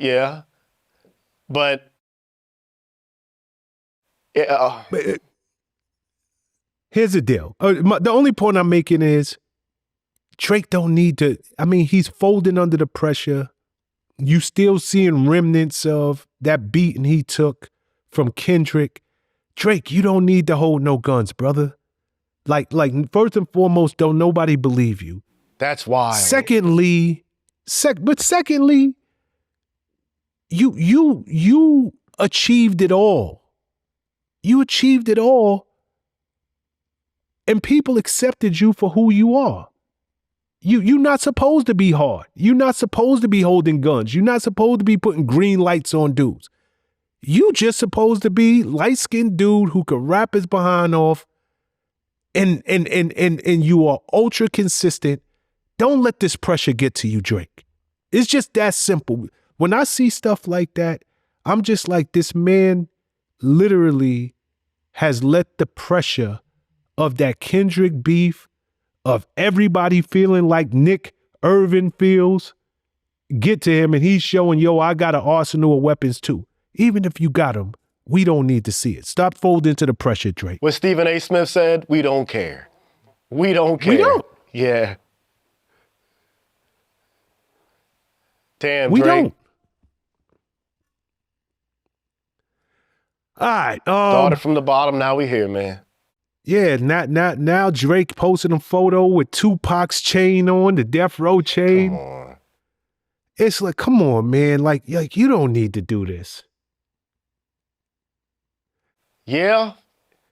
But it's both Whack 100 and Suge Knight said the chain is fake. So oh, wow. I don't know. Drake might want to be careful. I don't know. Well, you know something. You said you believe many of the rappers are in the closet. Yeah. Did you catch the story about your man Lil Nas X roaming the streets of L.A.? Yeah. Butt naked? I see, yeah. Like straight butt naked. And cowboy boots on. Yep. Yo, what the F is going on in Hollywood, bro? Thank you. Martin had like an incident a while ago, like way back when he was in his underwear waving a gun saying they're trying to kill me.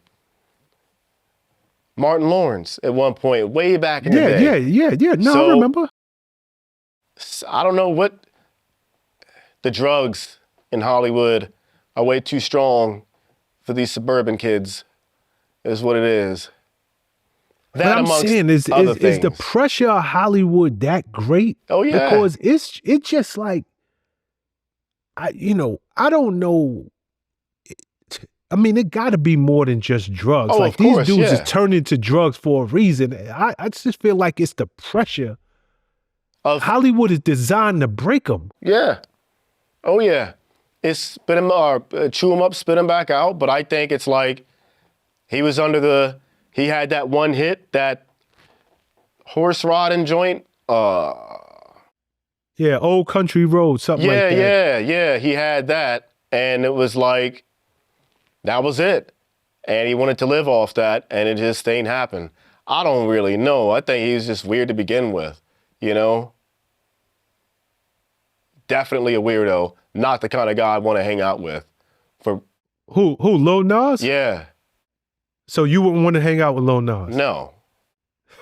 No. So hold up. I'm not going to see Nick walking down the street with Lil Nas X butt naked and a pair of cowboy boots. If you ever did, drop kick me in my throat.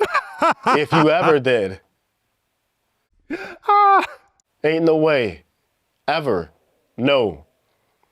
Nothing against what he has going on personally. You just wouldn't catch me hanging out with Lil Nas X. Ever. Oh my goodness. Okay, let's continue talking about these rappers. Well, this is rapper / mogul. He's way more than a rapper. My brother, Sean Diddy Combs.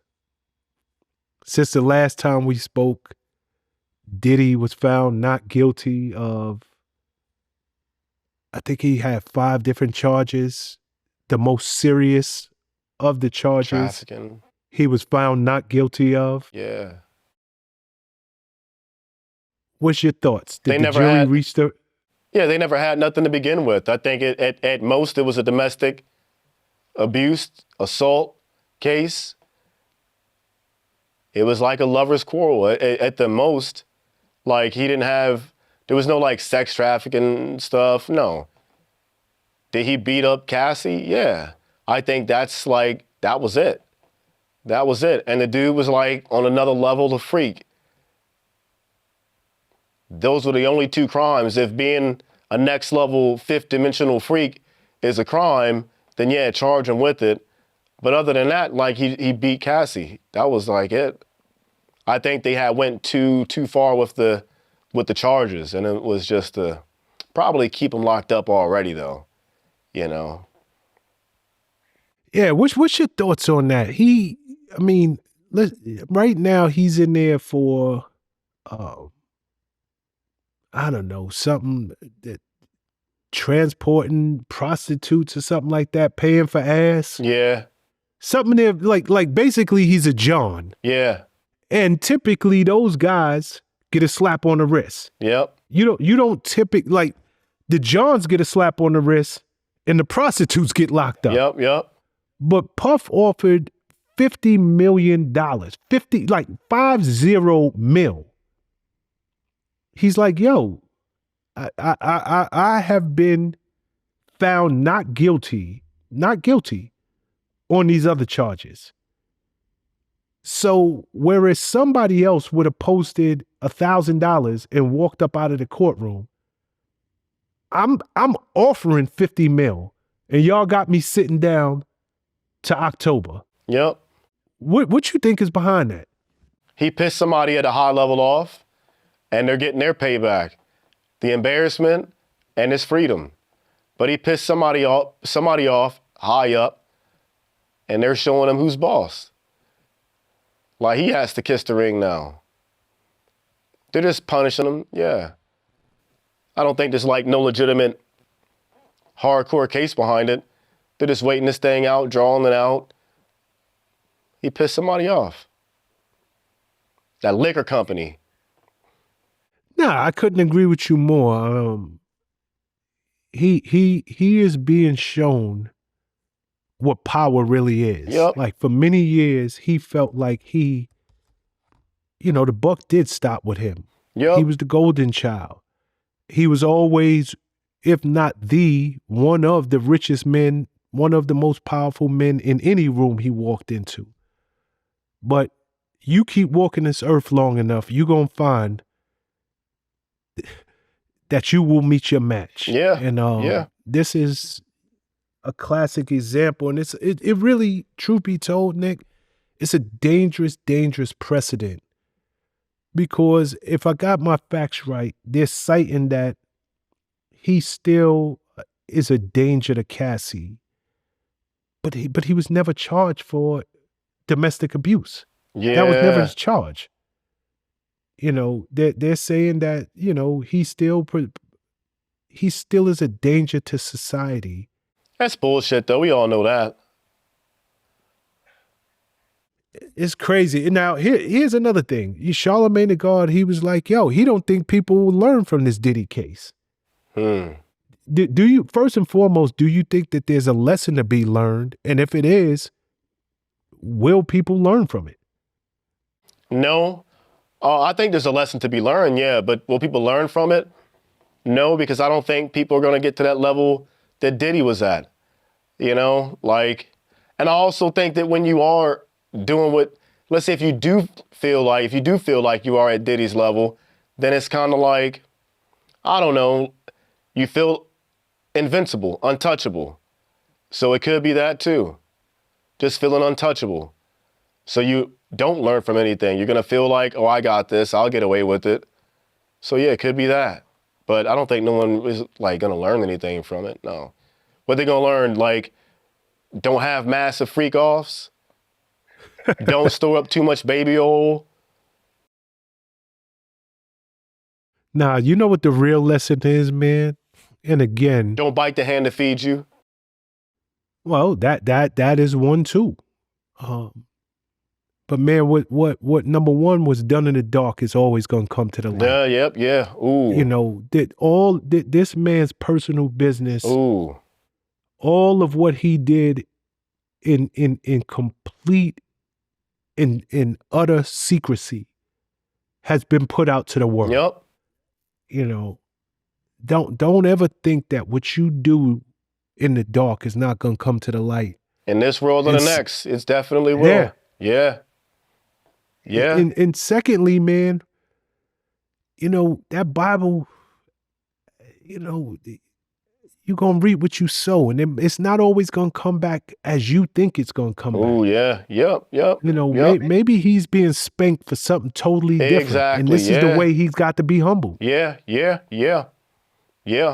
know, if there's a lesson to be, I hope Charlamagne is wrong, number one, when he says that he don't think people will learn. I hope people do learn that you just can't do what you want to do, despite having a bigger bank account, having more power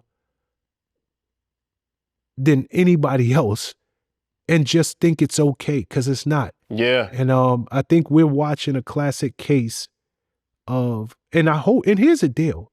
I don't care if nobody else learns from this. I really hope Puff himself learns. Yeah. I hope he comes out and him, even though I do think that he was overcharged, I do think that what they're doing to him now it's terrible, bro. Like, you know, I beat them charges. I'm supposed to be home. I'm offered up 50 mil, take my passport, put an ankle monitor on me. Yeah. But I'm not supposed to be sitting in a jail cell. True. Not for these crimes. True.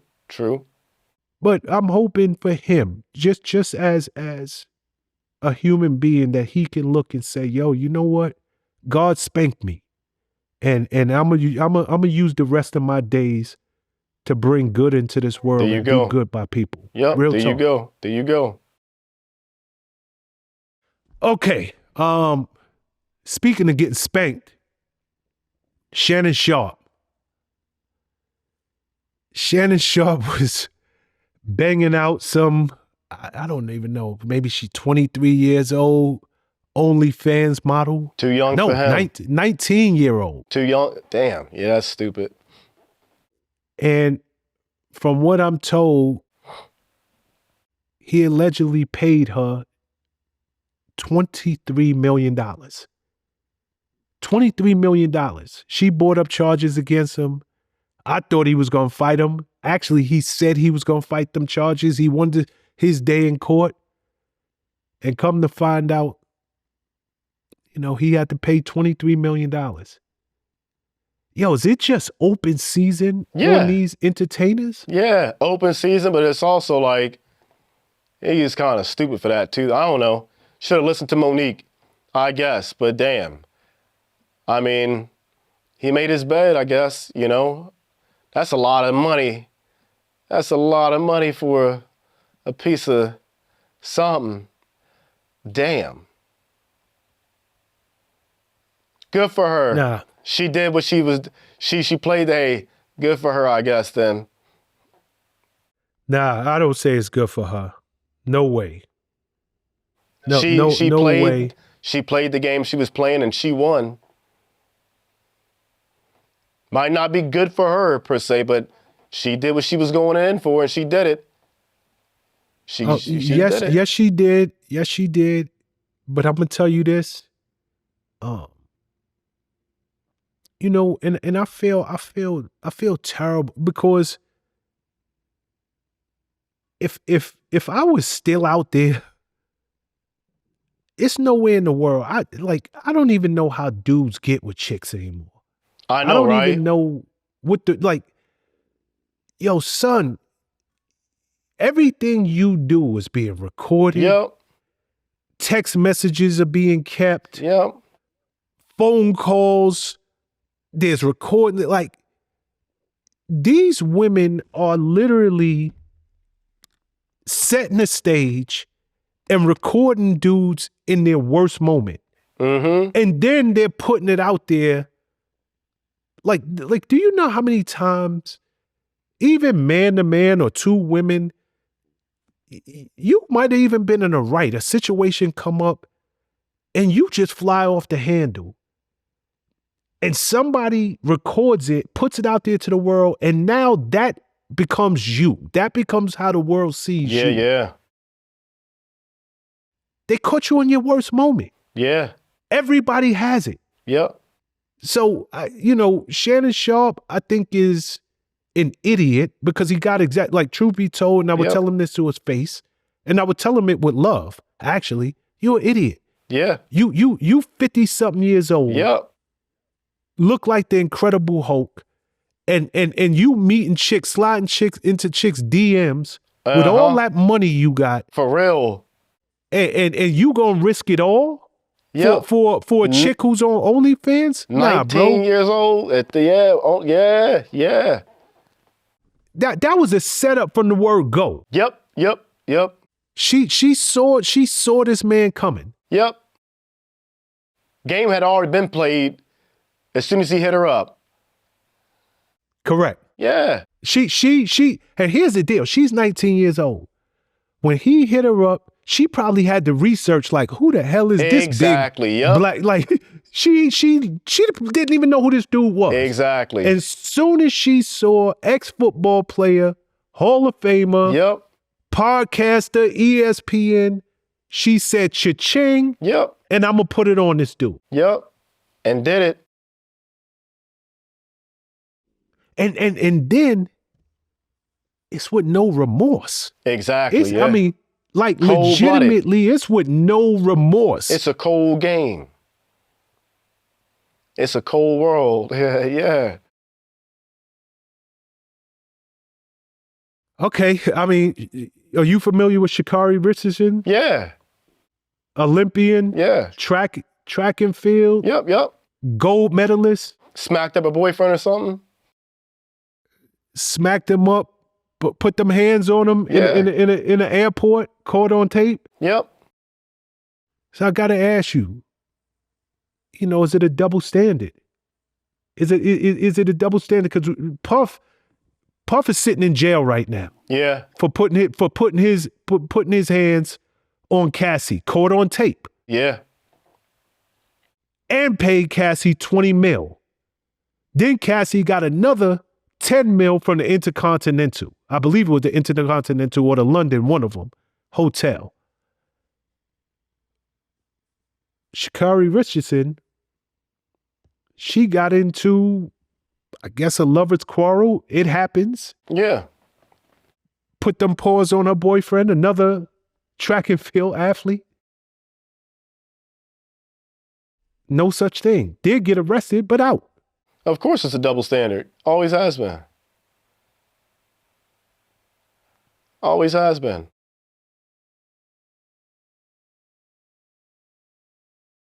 Okay, we're living in 2025. Everybody wants equality. Yeah, until it comes time to Yes. get it. Until it actually comes time to get it, yeah. Either we really don't believe in none of that crap anyways, or it's like a double standard. Which one is it? I'm gonna tell you, bro, here's the deal. You know, do I believe Sha'Carri should be locked up? No. No. Do I believe she should be demonized, vilified, because she's on camera having a lover's quarrel with her man? No. With her man? No. Because if that's the case, half the women in this country would be locked up. Yeah, facts. But and I do not think, again, that we should be judging this woman because we got video of her in her worst moment. True. No way. True. But it damn sure is a double standard out here. Facts. Oh yeah. Always has been. Okay. Before I let you go up out of here, bro, I mean, and I appreciate your time as always. You know, what is your thoughts? I mean, we lost some good people. We lost some really good people in a short amount of time. Malcolm-Jamal Warner, you know, he felt like everybody's brother. Yep. He passed. Hulk Hogan passed. Ozzy Osbourne passed. I mean, what is your thoughts on these back-to-back deaths of these American public figures that we really grew up with? Yeah. I mean, Malcolm, his was like unfortunate, but people die every day. People die every day. Ozzy had issues. He was old. Hulk Hogan was old, getting old, had an issue. We're about to find out, I guess, like the cause of his death, but people die every day. Every day. I'd rather be more like not concerned. I give more attention to like the innocent people that die every day rather than like, you know, a celebrity who, yeah, it was just old. People die every day. People die every day. We just had 2 kids die today, and that's the mass shooting. So you're right. You know? You're right. it's sad. And but that's two that we know of, you and Yeah. I. By the time that we're done with this interview, could be more. we might find out that it's more. Yep. So I don't know. My heart goes out more to those kids than it will Ozzy Osbourne, Hulk Hogan, or anybody. Well, I will say this, and this is as real as I could put it.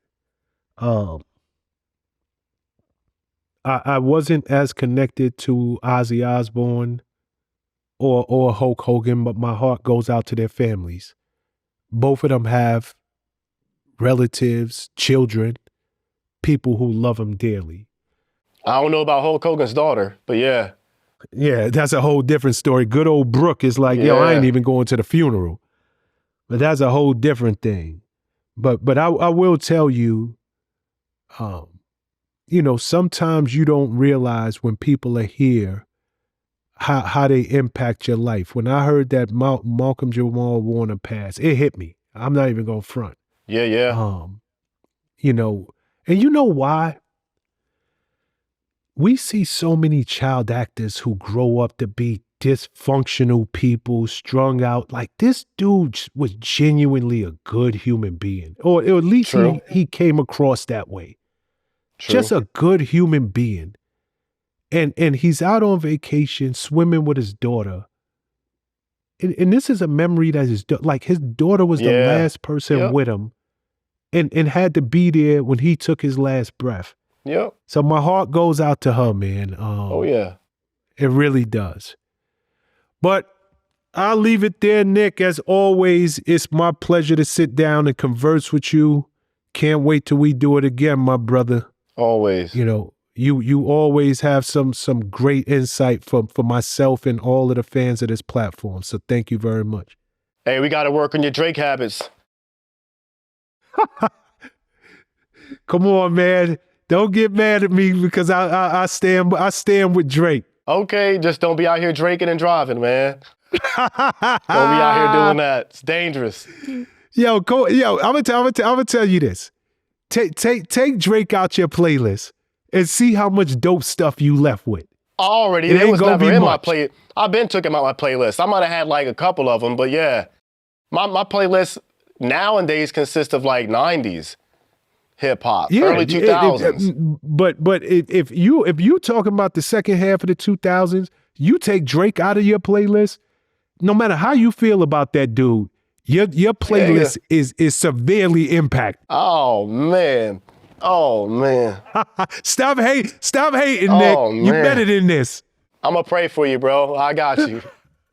All right, my brother, you be good. I'll catch you next time. Always, you too. My man, what?